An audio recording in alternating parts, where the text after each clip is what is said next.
Hallo und willkommen zu unserer Serie Mein Laptop von innen. Hier möchte ich euch in einem schnellen Überblick zeigen, wie ihr den Akku tauscht und wie ihr an die wichtigsten Komponenten herankommt, wie SSD, RAM, Lüfter.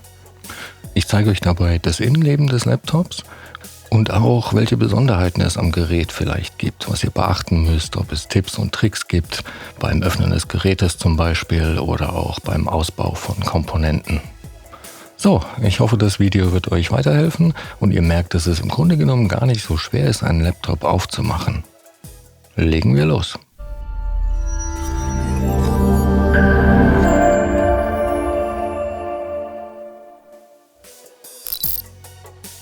So, wir haben hier einen Asus Laptop und zwar ein VivoBook und das genaue Modell ist ein F512D.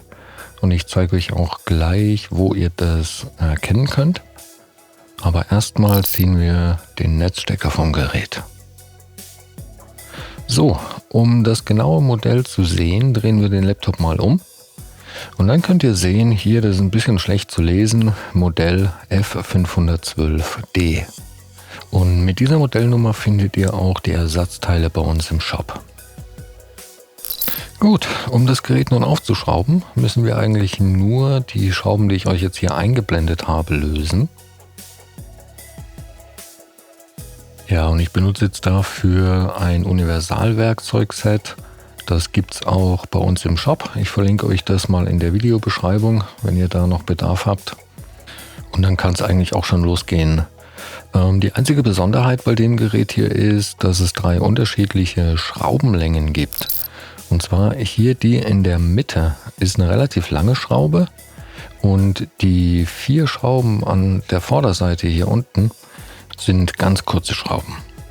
Da empfehle ich euch einfach, merkt euch genau, wo welche Schraube war und legt sie auch einfach gesondert ab. Dann verliert man nicht so schnell den Überblick. Gut, dann schraube ich das Ganze jetzt mal im Schnelldurchlauf auf. Und ja, als Aufsatz benutze ich ein PH0. Für diese Größe der Schrauben hier. Ja, und hier könnt ihr die Schrauben auch mal sehen. Das hier war die aus der Mitte, die war von der Seite und das sind die 4 von vorne. So, nachdem wir alle Schrauben gelöst haben, schauen wir doch mal, wo wir jetzt am besten rein können, um die Gehäuseunterseite aufzuhebeln. Auch hier von der Seite sieht man ganz gut die Verbindung, in die wir dann rein müssen. Wichtig bei dem Gerät ist eigentlich nur, dass man an der Frontseite anfängt, weil die Rückseite bei den Scharnieren dann so ein bisschen aufgehebelt werden muss, aber das zeige ich gleich. Ich nehme dafür so einen dünnen, flachen, metallenen Gegenstand und gehe damit zwischen die Verbindung von Gehäuseunterseite und Gehäuse und hebel das dann vorsichtig, aber trotzdem mit ein bisschen Kraft nach oben auf. Und ja, da muss man mal so ein bisschen wackeln und rütteln. Und auch wenn sich die Nasen dann lösen, knackt und knirscht das manchmal ein bisschen. Das ist völlig normal. Man kann unterstützen dann auch einfach noch mit der anderen Hand eine Stelle, die schon offen ist, einfach halten und sich dann so um das Gehäuse herum arbeiten. Ich mache auch das jetzt hier mal im Schnelldurchlauf fertig. Und wie ihr seht, habe ich jetzt alles bis auf die Rückseite gelöst. Das heißt, ich kann die Gehäuseunterseite jetzt einfach vorne anfassen, ein bisschen hochheben und dann nach hinten über die Scharniere wegziehen. Ja, und so sieht der Deckel dann von innen aus. Und so sieht das Gerät von innen aus. Ich werde das mal eben umdrehen. Ich mag das ganz gerne, wenn ich den Akku unten habe. Und wo wir schon vom Akku sprechen, der sitzt genau hier. Und da wollen wir auch als allererstes über diesen Stecker hier die Verbindung zum Mainboard trennen, damit das Gerät auch wirklich keinen Strom mehr hat. Der Stecker hat hier so eine kleine extra Mechanik, wie man das jetzt hier im Bild sieht. Und zwar muss man diesen Metallbügel erst nach oben hin wegziehen und kann dann den Stecker auch nach oben vom Motherboard lösen. So, dann schauen wir uns doch mal schnell an, was es hier sonst noch zu sehen gibt. Und zwar haben wir hier den RAM, der ist einfach unter so einer kleinen Schutzhülle die auch unter dem RAM sitzt. Das heißt, man muss die nicht mal wegmachen. Ich klappe die jetzt hier nur mal nach oben, damit man den Verschluss besser sieht. Und um den RAM-Riegel jetzt auszubauen, muss man eigentlich nur die beiden Klammern links, rechts hier ein bisschen nach außen ziehen. Und dann springt der RAM auch schon raus und man kann ihn einfach rausziehen und gegebenenfalls ersetzen. Beim Einbau einfach wieder zurückstecken und nach unten drücken, bis man wie hier das Einrasten hört. Und dann ist das auch schon erledigt. Und ja, direkt hier neben dem RAM ist auch schon die SSD. Auch die ist super einfach zu lösen. Man muss nur diese Schraube hier unten rausdrehen und dann kann man das leicht nach oben und vorne wegziehen und auch hier einfach durch eine neue SSD ersetzen und dann einfach umgekehrt wieder einbauen. Ja, zusätzlich zur SSD wäre hier unten noch Platz für eine 2,5 Zoll Festplatte, die man hier mit einem Adapterkabel am Mainboard anbringen kann. Ja, dann sehen wir hier noch den Lüfter und nebendran die Kühlkörper für Grafik und CPU. Und in dem Fall funktioniert das so, dass die Kühlung über das Gehäuse geschieht. Man kann das hier sehen, im Deckel gibt es diese kleine Aussparung, damit genau da auch die Luft verteilt wird. Und das gleiche sieht man auch hier im Gehäuse selber. So, was sehen wir noch? Wir sehen noch das WLAN-Modul mit den beiden WLAN-Antennen. Und ja, dann würde ich sagen, zeige ich euch doch direkt mal, wie man den Akku austauscht. Und da ist es jetzt hier so, dass die Kabel vom Akku unter diesem Blech hier verlaufen. Das heißt, dieses Blech müssen wir abnehmen. Das wird durch 3 Schrauben gehalten. Die lösen wir schnell. Genauso wie auch die letzte Schraube, die den Akku selber noch hält. Und dann können wir das Blech auch direkt wegnehmen. Und wie man jetzt hier sieht, läuft das Akkukabel nicht nur unter dem Blech durch, das läuft auch unter einem anderen Kabel durch, nämlich das vom Touchpad. Das heißt, auch das müssen wir erst lösen.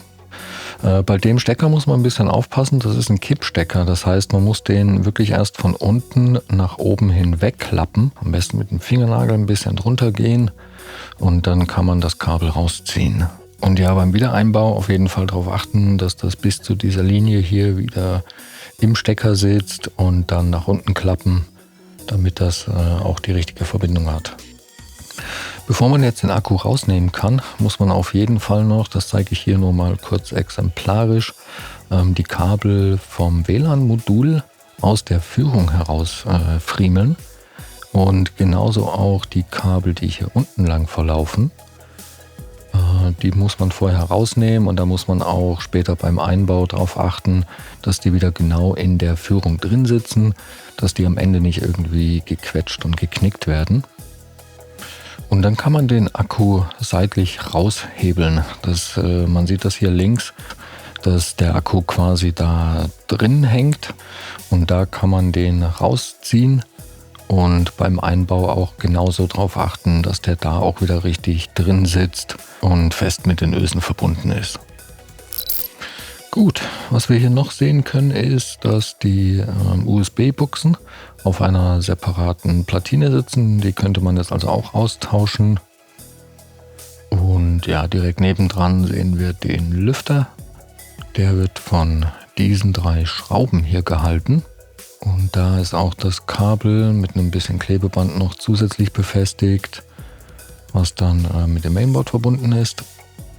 Und da einfach darauf achten, nicht an den Kabeln ziehen, die sind relativ dünn, sondern seitlich links, rechts an den Stecker fassen und dann mit so einer leichten Wackelbewegung rausziehen. Dann machen wir noch das Klebeband weg. Die Schrauben kommen raus im Schnelldurchlauf und dann ist der Lüfter auch schon gelöst.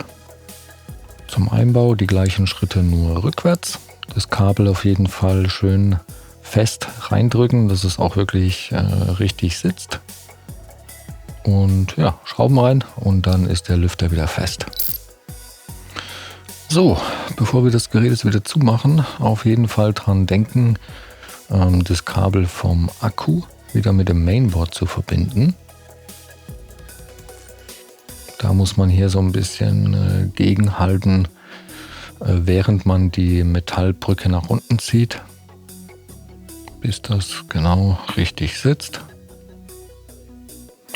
So, und die Gehäuseunterseite bauen wir genauso wie beim Ausbau umgekehrt wieder ein. Wir machen das jetzt hier hinten, wo die Scharniere sitzen. Da fangen wir an, hängen das oben rein und dann drücken wir sie wirklich fest mit dem Gehäuse zusammen, dass es richtig alles einrastet. Auch an den Seiten. Man hört und sieht das dann auch. Auch in der Mitte auf jeden Fall noch mal ein bisschen drücken. Auch da sind noch mal einige Einraststellen. Und dann ja, beim Zuschrauben dran denken. Die längste Schraube war die hier in der Mitte. Die 4 kurzen kommen an der Front. Und dann ist nur noch zuschrauben und fertig. So, das war es auch schon wieder für dieses Modell. Wenn ihr noch Fragen oder Anregungen habt, lasst uns gerne einen Kommentar da. Und ja, ich hoffe, das Video hat euch weitergeholfen und ich wünsche euch viel Spaß beim Schrauben. Bis zum nächsten Mal.